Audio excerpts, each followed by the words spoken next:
Omubaka abyogedde. Omukazi gwe bayita Pennet bakola naye endagaano nti ye yekka omuntu omu yabagula emwanyi zaffe. Talina wadde yiika. Aweebwa atya obuyinza ku kirime kyaffe. Asalewo obungi bw'ensawo ye zaayagala Pennet. Asalewo ebbeeyi ye gy'ayagala otuwa ye Pennet. Tamanyi wadde ekikolo ky'emmwanyi bwe kifaanana. The license of emwanyi, there is no license. I heard that this Katikiro was telling lies about that, but I sent a message to somebody that he should stop that nonsense. Tewaliwo license ku balimi b'emmwanyi era President yawulidde nti Katikiro wa Buganda yabadde ayogera ku kintu ekyo naye abadde alimba nti Katikiro wa Buganda yabadde alimba nti no waliwo license ey'abalimi b'emmwanyi naye yaweereza obubaka nti ekintu ekyo tekiriiyo. Alekerawo. There is no licensing. What's happening is registering. Registering is not licensing. Tewaliwo license ya mmwanyi wabula ekiriwo kuwandiisa bantu abo abeenyigidde mu kulima emmwanyi. Kabikkako fare yogeranga bwe biri. Bwe buzibu nti abamu balowooza nti omuntu bw'agaggawala aba tafugika. Nze bwe ndowooza navanga mu ttofaali nnyinimu namutegeezanga bye nalabanga. Naddala eyo mu byalo beena olumu kwe kumbuuza nti ogenda kukolera ky'obwo obwavu bw'olabye naye nange bwe mmanyi kuba kabaka naye mu bantu abeerayo. Natula ne bannange bano baminisita mu kabinet ne mbategeeza ekibuuzo kabaka kye yali ambuuzizza.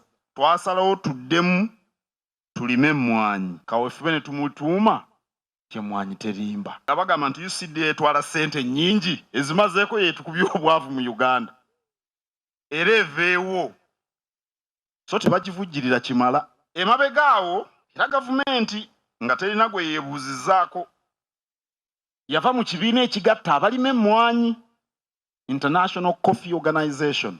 Okubeera mu International Coffee Organization nakyo kyali kimalako gavumenti ssente. N'olwekyo abantu bwe bagamba nti waliwo ekigendererwa ku mmwanyi tebaba bakyamu.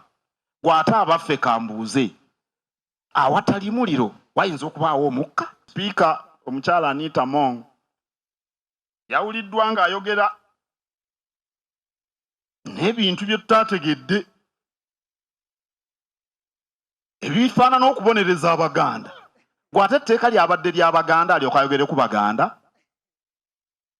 Yampeereza obubaka tuwuliziganya. Yabyegaanye mu bubaka bwe yampeereza. Eyatandise ebyamawanga ali wano mu Bulange gy'abeera tebamanyiiyo lwaki tebamugamba kola ate ne bagamba ffe. Yaaba ffe ebikwata ku bantu be tukulembera tetuyinza okubisirikira. Omukaaga okulungamya abalimi ku nnima esaanidde entuufu. Ekyokubiri okukuuma omutindo gw'ekirime kino eky'emmwanyi nga kiri mu musiri ne bwe kiba kikunguddwa. Ekyokusatu okulinnyisa obungi bw'emmwanyi ezirimibwa. Ekyokuna okuganjisa abantu okunywa kaawa. N'ekyokutaano okunoonyereza ku bisobola okukolebwa mu mmwanyi ng'oggyeko okunywa obunyi kaawa ng'ebizigo eby'okwebyula. Begako ebya Pennet omubaka abyogedde. Omukazi gwe bayita Pennet bakola naye endagaano nti ye yekka omuntu omu yabagula emmwanyi zaffe. Talina wadde yiika. Aweebwa atya obuyinza ku kirime kyaffe. Asalewo obungi bw'ensawo ye zaayagala Pennet.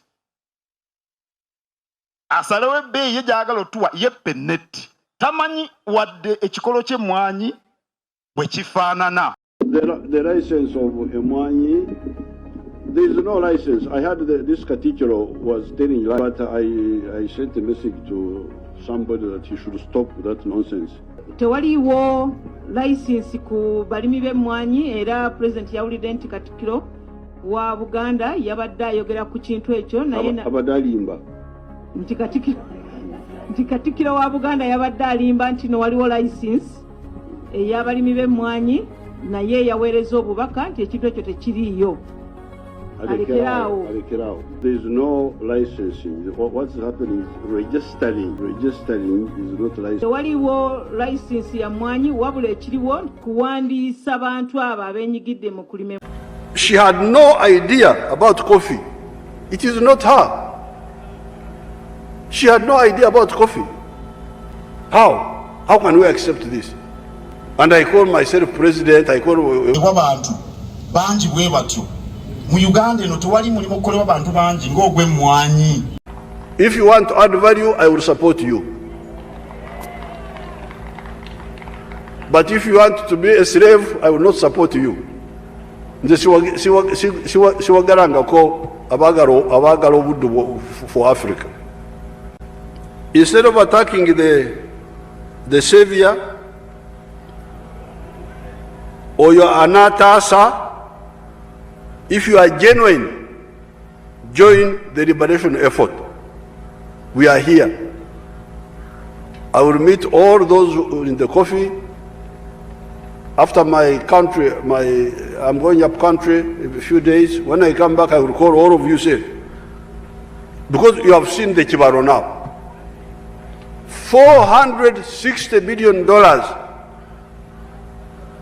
The coffee producing countries in the whole world only share $25 billion. How can this be? $25